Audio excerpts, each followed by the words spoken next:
لنډه کیسه سپېڅلی دروغ، لیکوال نجیب عامر.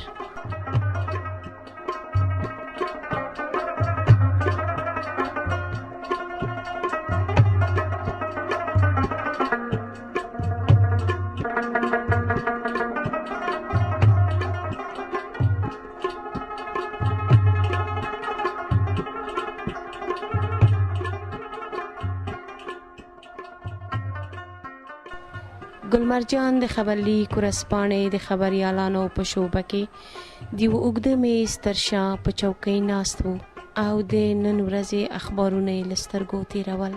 خبرلیک ورځپاڼه به ده ته کور ته راتله او ده به هم د سهار د چایو نه مخکې اول د اخبار سرخیانې له سترګو تېرولې. په دغه ترڅ کې به د خپل بېګانۍ ورکړي خبرونه هم یو ځل وکتل چې په کومه پاڼه او څنګه چاپ شوي دي. خو نورې ورځپاڼې به د غرمې نه مخکې د خبرلیک په دفتر کې لوستلې. د خبرلیک دفتر ته د پېښور او ټول پاکستان نه د پښتو ترڅنګ په اردو او انګلیسي ژبو خپرېدونکې ورځپاڼې او مجلې هم راتلې.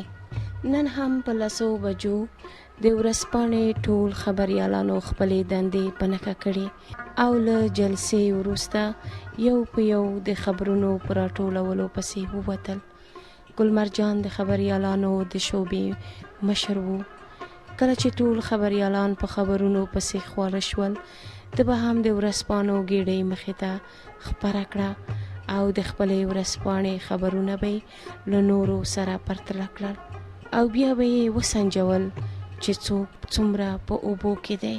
د نورو خبریالانو د کارونو د انسجام ترڅنګ د ده دنده دا هم وه چې پریس کلب ته د خبري غونډو د انځورولو لپاره لاړ شي. هغه دا مهال د یوې انګلیسي ورځپاڼې په یو خبر کې ډوب و چې موبایل یې په شرنګېدو شو. بلې د مقابل لوري نه غږ نه راووت. ده بیا خبره تکرار کړه: بلې مهرباني وکړئ، څوک مو پکار دي؟ دا ځل یو ښځینه آواز تر غوږ شو: دا د خبرلیک اخبار دفتر دی. نه، دا زما موبایل دی. تاسې څوک؟ ته ما پیژنې؟ خو زه دې ډېر ښه پیژنم. څه غواړې؟ تا غواړم. او دې سره تلیفون بند شو. ګلمرجان نمرې ته وکتل. نمره د پېښور وه. یو ځل یې زړه ته ورغلل چې زنګ ورته ووهي، خو بیا یې ځان سره وویل: زه په بلای وهم، خپل کار به کوي. ده لا په اخبار دوباره سترګې خښې کړې نه وې چې دا ځل د دفتر په نمره زنګ ووهل شو. د خبرلیک ورځپاڼې دفتر دی؟ بلې، او مهرباني وکړئ، ګلمرجان مې پکار دی. زه ګلمرجان یم، خدمت وایه. زه د خپل خاوند پر ضد بیان ورکول غواړم. ولې؟ هغه بیچاره څه کړي؟ هغه بیچاره نه دی، زه بیچاره یم. نه مې شپه معلومه ده نه ورځ. هر وخت مجبوره یم چې د ده زړه خوشحاله کړم. اوس خو یې لا نوې طریقې هم زده کړي. خدای خبر کوم فلمونه ګوري او بیا ماته عجیبه غوښتنې کوي. هغه څه غواړي؟ هغه چې څه غواړي هغه د ویلو نه دي. خو که ته دلته راغلې نو له نږدې نه به د خپل ټول بدن ټپونه در وښایم. د دې خبرې په اورېدو د ګلمرجان په تندي خولې راغلې. بیا یې ورغبرګه کړه: زه به خپله خبریاله در ولېږم، هغه به تاسو سره مصاحبه وکړي. نه، بل څوک مه رالیږه، ته په خپله راشه. ګورې نه، دلته له بشري حقونو څومره تېری کېږي او ته دومره هم نشې کولی چې تر ما ځان را ورسوې. ګلمرجان به لا څه ویل غوښتل چې د مقابل لوري نه غوږۍ کېښودل شوه. هغه نه پوهېدو چې دا هر څه ولې کېږي. څوک په یوه بهانه او څوک په بله بهانه دی ځورول غواړي.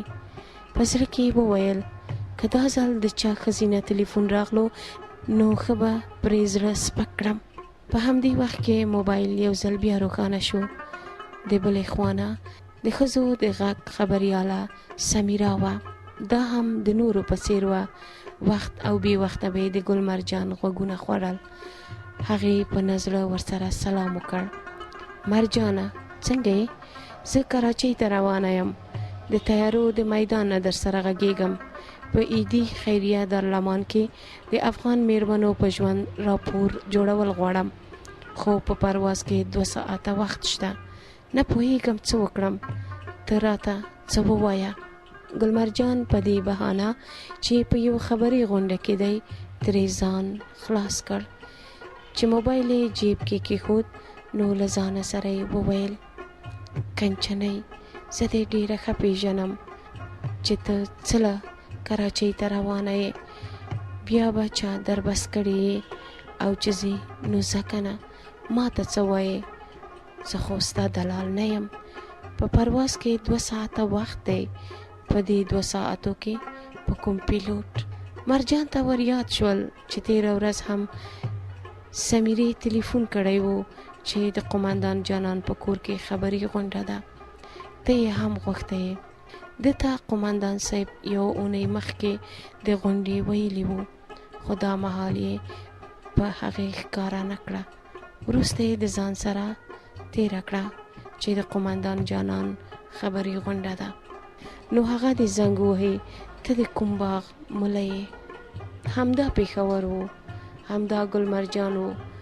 خو تر تېر کاله پورې ده ته د نجونو یو تلیفون هم نه راتلو، تر دې چې په پوهنتون کې د پوهنځي د نجونو سره یې هم له سره جوړه نه وه. دی که څه هم بدرنګه نه و، خو د نجونو سره یې په پښتو ورانه وه.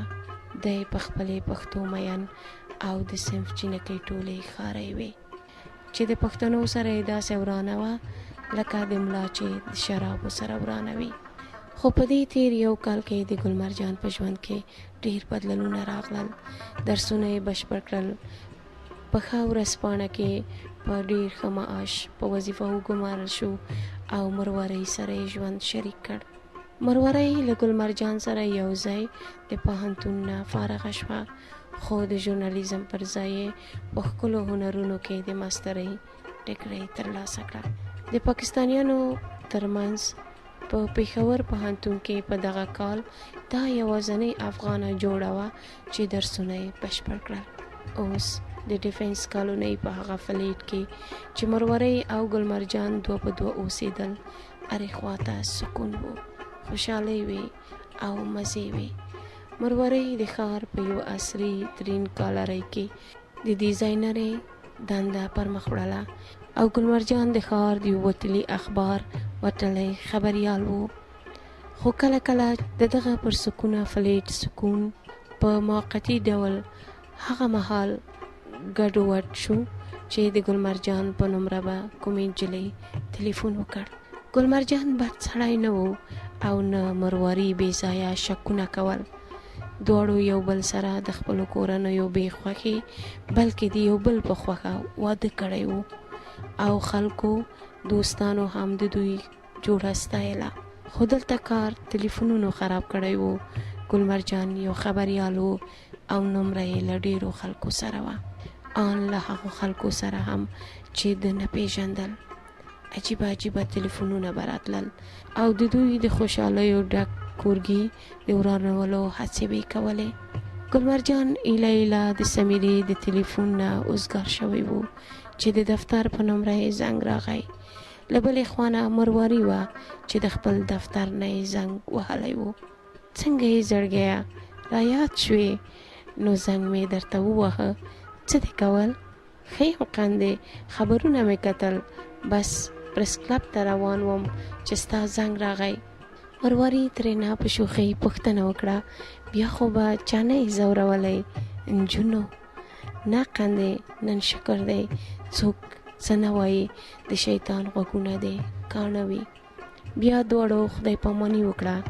ګلمرجان له ځان سره وویل، په دې تلیفون کې څومره سکون دی، خو هغه نور تلیفونونه یې لا هم په اعصابو سواره وو.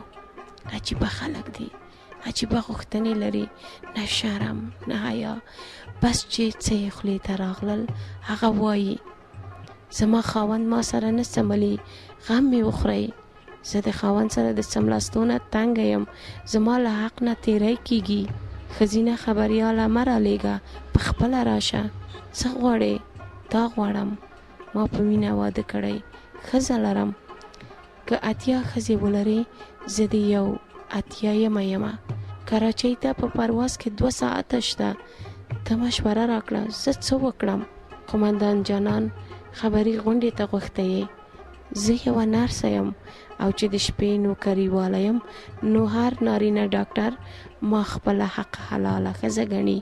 د ګلمرجان په تصور کې دا او دې ته ورته نورې خبرې لکه د فلم د صحنو په څیر تېرېدلې. بیا به یې ځان سره وویل ما خپله ځواني د یوې باکرې پیغلې په څیر تېره کړه. دا پوهنتون زما مور ده او زه یې په خپله غېږه کې لوبولم. بیا مې دې مور ماته د مروارۍ په څیر پاکه مېرمن راکړه. اوس که موږ دواړه خوشحاله ژوند تېرول غواړو نو د چای پر څه دا ټلیفونونه څه معنا؟ دا خو د ګناه ښکاره دعوت دی، خو د ملا منډه تر جوماته پورې وي. زه د دې کارونو شوقي نه یم، نو بیا ولې وخت ما په ازمایښت کې اچول غواړي؟ بیا د مروارۍ خبره ور یاده شوه. بیا خو به چا نه یې ځورولی؟ نجونو نه قندې، شکر دی نن څوک څه نه وایي، د شیطان غوږونه کاڼه وي. بیا په خپلو درواغو لږ خجالته غوندې شو چې ولې مرواري سره دا خبره مطرح نه کړه، خو یو ځل بیا یې زړه ته تسلي ورکړه. نور خلک د ګناه نه لذت وړي، هغوی ګناه کوي او بیا پټوي یې. زه یوازې د دې لپاره خپلې ښځې ته درواغ وایم چې هغه بې ځایه پریشانه نشي. خو په دغه وخت کې هم په تصور کې مرواري د مخې ته ولاړه وه. ده ورته په مینه وویل قندې ما نه په دغه درواغو مه خفه کېږه، زه تا سره ډېره مینه لرم. د دواړو له سترګو نه اوښکې روانې وې او په تصور کې یو بل ته غېږه ورکړه.